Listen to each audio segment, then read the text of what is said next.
Bonjour à tous. Eh bien, comment avons-nous réagi à ce fichu coronavirus ?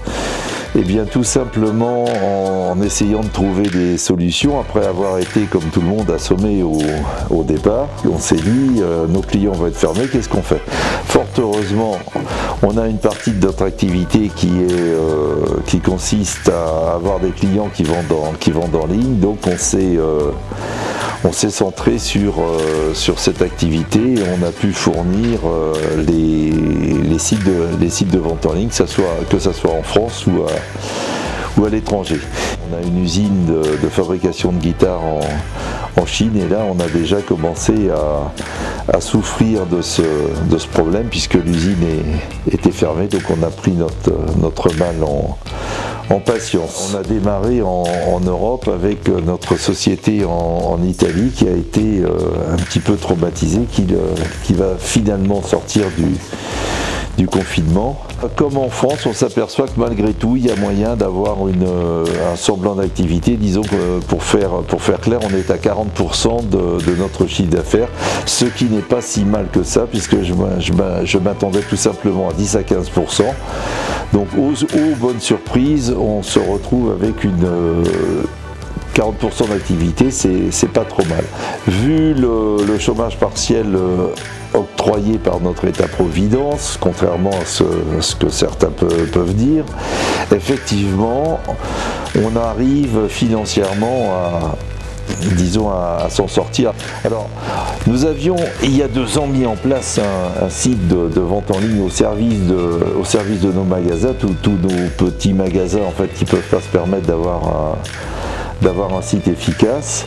En leur redonnant une commission, effectivement, ça nous permet de vendre en direct. Pas réellement en direct, puisqu'en fait, on a un site qu'on peut qualifier de B2C, to B, puisqu'on redonne une commission à nos magasins. Donc on a considérablement augmenté puisqu'on a triplé les ventes sur ce site, ce qui permet aux musiciens d'être livrés en matériel.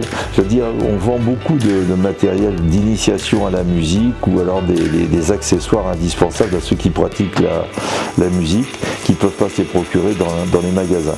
Donc ça permet quand même de maintenir un lien avec les consommateurs et également avec nos clients détaillants. Qui sortent de ces livraisons sur notre site de vente en ligne, on a tout simplement pratiqué le dropshipping, c'est-à-dire on a encouragé les magasins à téléphoner à leurs clients, à rester en contact avec eux de façon à pouvoir les livrer quand même, ce qui fait qu'on a livré les particuliers au nom des magasins, ce qui a permis de maintenir une activité. Tout ça en dehors des gros sites de vente en ligne qui eux sont spécialisés dans la vente internet. Et bien parlons masque. Moi comme j'ai l'habitude d'aller au Japon et en Chine, effectivement là-bas on voit dès qu'il y a le moindre rhume, les gens portent un masque et j'ai été carrément scandalisé de voir le gouvernement dire qu'un masque c'était inutile alors que c'est couramment utilisé en Extrême-Orient. Donc en ce qui nous concerne, on a eu la chance d'avoir des fournisseurs chinois. J'ai été généreusement approvisionné en masques, ce qui m'a permis d'offrir quelques milliers de masques d'ailleurs à des instituts de cancérologie ou au CHU de façon à pallier aux déficiences. Donc en ce qui nous concerne, on sera bien équipé, les gels hydroalcooliques seront obligatoires ainsi qu'un écart, une distanciation, parce que c'est l'expression. De plus de 2 mètres, on a la chance d'avoir des locaux, donc quand on va reprendre, on s'arrangera de façon à éviter la propagation de ce satané virus en prenant toutes les mesures nécessaires, de façon à ce que notre personnel sorte indemne de cette pandémie. Il y a quand même un problème que je voudrais souligner, c'est le problème de l'assurance crédit. Effectivement, on se retrouve avec des clients qui passent, je vais donner un exemple précis, de 1,5 million de couverture assurance crédit à 0 en 3 mois. Alors que leur activité en ligne explose littéralement.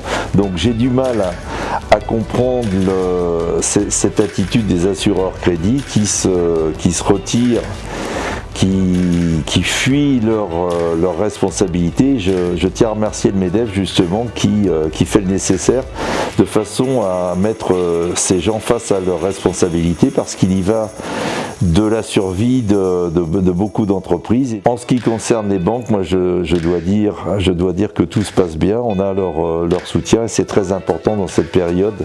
Ça rend les choses beaucoup plus fluides de savoir que les banques sont avec nous.